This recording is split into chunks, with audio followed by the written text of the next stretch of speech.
Vamos lá, galera. O Sérgio deu start aí, bora.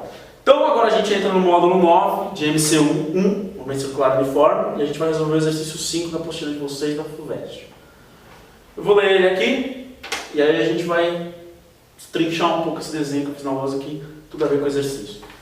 Em uma estrada, dois carros, A e B, entram simultaneamente em curvas paralelas, com raios RA e RB. Os raios são diferentes, como vocês podem ver. Um raio é menor que o outro.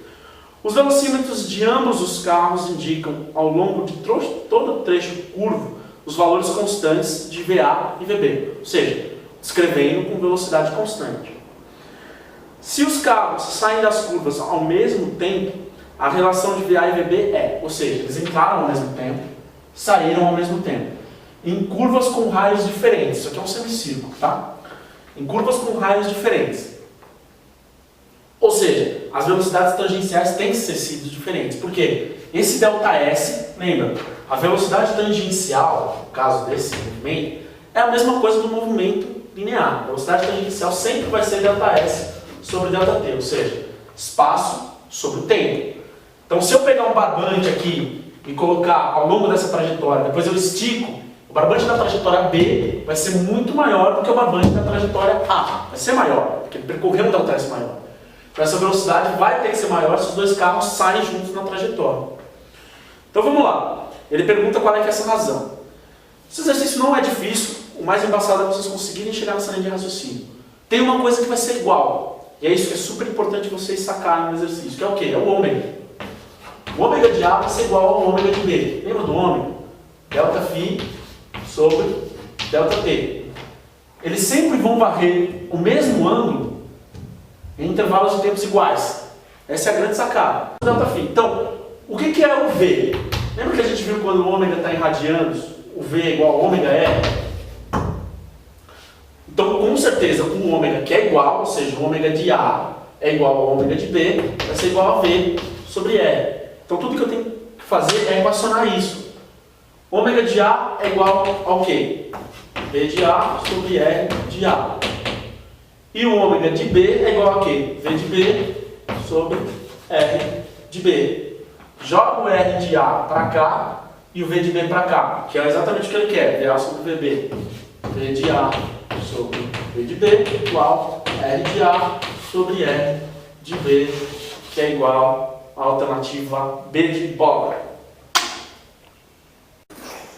Então vamos lá, o próximo exercício que a gente vai resolver é o 6 da FUVEST, da apostila de vocês. Eu vou ler ele com vocês e a gente vai tentando entender o que esse esquema significa. Né? É conhecido o processo utilizado por povos primitivos para fazer fogo. Um jovem tentando imitar parcialmente tal processo mantém em suas mãos um lápis de forma cilíndrica com um raio igual a 0,4 centímetros. O raio do lápis é igual a 0,4. De tal forma que quando o lápis se movimenta na mão esquerda para frente e a direita para trás, na direção horizontal, imprime no lápis um rápido movimento de rotação. O mesmo esquema que vocês têm no enunciado está aqui na lousa. Ela faz assim com o lápis, ele gira, volta e gira para o outro lado.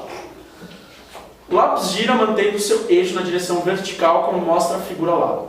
Realizando diversos deslocamentos sucessivos e medindo o tempo necessário para executá-los, o jovem conclui que pode deslocar a ponta do lápis dos dedos de sua mão direita a uma distância L igual a 15 centímetros com velocidade constante em aproximadamente 0,3 segundos. Podemos afirmar que, enquanto gira no sentido, o número de rotações por segundo executadas pelo lápis é de aproximadamente igual a... Primeiro, uma coisa importantíssima que vocês têm que se ligar no enunciado. Ele fala em velocidade constante. Então o que acontece? Do começo ao fim do L, que ele fala aí que é o L de 15 centímetros, do começo ao fim ele está em velocidade constante. Então vai imprimir uma velocidade constante aí. Que vai ser igual ao ΔS sobre o ΔT. Ele fala que leva exatamente 0,3 segundos para ele fazer esse movimento e voltar. Né? Na verdade, 0,3 segundos para ir, 0,3 para voltar. Então, ΔS sobre ΔT vai ser igual a 15 dividido por 0,3, que dá 50 centímetros por segundo. Essa vai ser a velocidade constante que ele vai imprimir na rotação do lápis. A gente precisa ver esse lápis rodando, então vamos mudar o referencial diferente do que está no enunciado aí, que é o quê? Vamos ver o lápis de cima agora, como se a gente estivesse rodando ele. eu tenho aqui o círculo do lápis, com esse raio aqui, né, a circunferência do lápis, e eu estou imprimindo esse movimento aqui. Estou com uma velocidade, que é exatamente essa velocidade que está sendo imprimida pela mão direita e a mão esquerda, que é a velocidade tangencial. No movimento circular, o conceito de velocidade tangencial é o mesmo movimento retilíneo. É um ΔS sobre um ΔT. Distância percorrida sobre o tempo que levou para percorrer aquela distância. Não importa qual trajetória é. Se eu pego um barbante aqui, ele deu uma volta, é exatamente essa distância aqui. Posso esticar o barbante e eu descubro qual é o ΔS que ele percorreu. Ou seja, o conceito é o mesmo, tanto para o movimento circular, quanto para o movimento retilíneo, certo? Então o que a gente vai ter que descobrir para ver quantas voltas esse lápis deu, que é o que ele pergunta. Isso aqui é o conceito de frequência, que é as rotações por segundo. Bem, no caso isso é a unidade em hertz, mas ele nem coloca as unidades aí, só para dar uma recordação do que é essa unidade de frequência. Então o que a gente precisa saber aqui? A gente precisa saber primeiro o perímetro do lápis, que é qual é a distância que ele vai percorrer em uma volta. Se a gente tem esse perímetro, que é como se a gente retificasse o lápis, o exemplo do barbante, como se eu pegasse o barbante, esticasse aqui, e dividir pelo comprimento do lápis, eu descubro quantas voltas ele deu até o final desse L. Tranquilo? Então vamos calcular esse perímetro, essa circunferência, que é igual a 2π vezes o raio. Né? Então eu vou ter 2π vezes 0,4, que vai ser igual a 0,8 vezes π centímetros. Isso está dizendo o quê? Eu tenho 0,8 π centímetros de distância que esse lápis vai percorrer ao longo do perímetro dele em uma volta. Tudo bem? Em uma volta eu tenho isso. Certo? Se eu dividir por 15, eu descubro quantas voltas esse lápis deu durante o deslocamento da mão. Tranquilo? Certo? Então vamos lá. Tenho 3,14 vezes 0,8. Dá 2 vão 3, 11, 4, 25. 2,5. Tenho 2,5 centímetros. Se eu dividir por 15, eu descubro quantas voltas o lápis deu. E se eu dividir pela velocidade, eu já descubro qual é a frequência que ele tem. Porque exatamente 50 centímetros por segundo a gente saiu daqui, dos 3 segundos. Dá no mesmo eu dividir direto pela velocidade, por análise dimensional, ou dividir primeiro pelo comprimento para descobrir quantas voltas ele deu, e depois dividir o número de voltas pelos segundos que ele levou para percorrer esse comprimento. Dá no mesmo. Então vamos dividir direto pela velocidade. E aí fica numa operação só. Tenho 50 centímetros por segundo, vezes, na verdade, dividido por 2,5 centímetros. Vamos aproximar aqui e tirar isso, é desprezível para a gente. Eu vou ter o número de voltas por segundo. Então eu tenho 50 dividido por 2,5, dá 500, que dá 2, desce o 0, 20 voltas por segundo, que é a alternativa A. Tá filmando já, né? Ah, beleza. Suave, suave. Erros técnicos, isso acontece. Bem, o segundo exercício que a gente vai resolver do MCU, né? É o exercício número 8 da apostila de vocês. Eu vou ler ele, o esquema já está montado aqui na lousa. Na figura a seguir, quando o ponteiro dos segundos do relógio está apontado para B, ou seja, na verdade eu esqueci de colocar o B, mas o B é o 3 aqui, questão, uma formiga parte do ponto A, aqui desenhado, um pouquinho acima desse ponto 3, e se desloca com velocidade angular ômega, é igual a 2π radianos por segundo. 2π radianos por segundo. Ou, perdão, minutos. Está na questão minutos. No sentido anti-horário. Está descrito aí.